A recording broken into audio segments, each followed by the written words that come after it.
കാല് തെറ്റിപ്പോയതാ, ക്ഷമിക്കണം. ഇന്നത്തെ വ്ളോഗിലേക്ക് എല്ലാവർക്കും സ്വാഗതം. ഇന്ന് പശുത്തൊഴുത്ത് കഴുകാനുണ്ട്, അതേപോലെ തുണി കഴുകാനുണ്ട്, അങ്ങനെ കുറച്ച് പണികളുണ്ട്. ഇന്ന് വൈഫ് വീട്ടിലില്ല, വൈഫ് ജോലിക്ക് പോയിരിക്കുകയാണ്. അപ്പോൾ നമ്മുടെ വർക്കിലേക്ക് പോവാം. തുണിയൊക്കെ അലക്കി കഴിഞ്ഞ്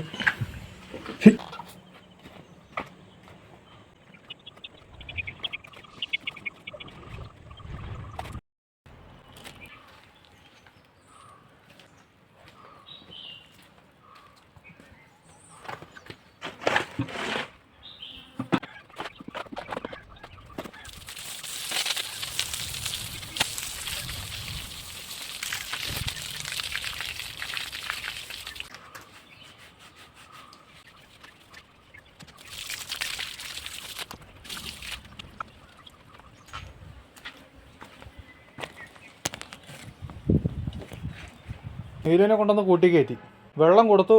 കണ്ടോ, വെള്ളം കൊടുത്തതിൻ്റെ പാത്രം കിടക്കുന്നത് കണ്ടോ, എന്നിട്ട് അതിൻ്റെ നോട്ടം കണ്ടോ, എന്താ നോക്കുന്നത്? കൊള്ളാം. ഞാനും അമ്പാടിയും കുളിക്കാനായിട്ട് പുഴയിലേക്ക്.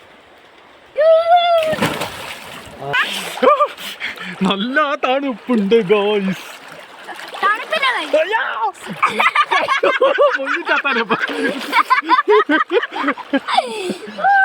കാല് തെറ്റിപ്പോയതാ, ക്ഷമിക്കണം. നല്ല സുഖം വെള്ളത്തിൽ കിടക്കാൻ, ശരീരത്തിൽ നിന്ന് ആവി പൊന്തുന്നു. ഞങ്ങൾ രണ്ടുപേരും കുളിച്ച് സുന്ദര കുട്ടപ്പന്മാരായി. സുന്ദരനായി, നീ സുന്ദരനായി. വാ വീട്ടിൽ പോ. അപ്പം ഇനി അടുത്ത വീഡിയോയിൽ കാണാം. ടാറ്റാ.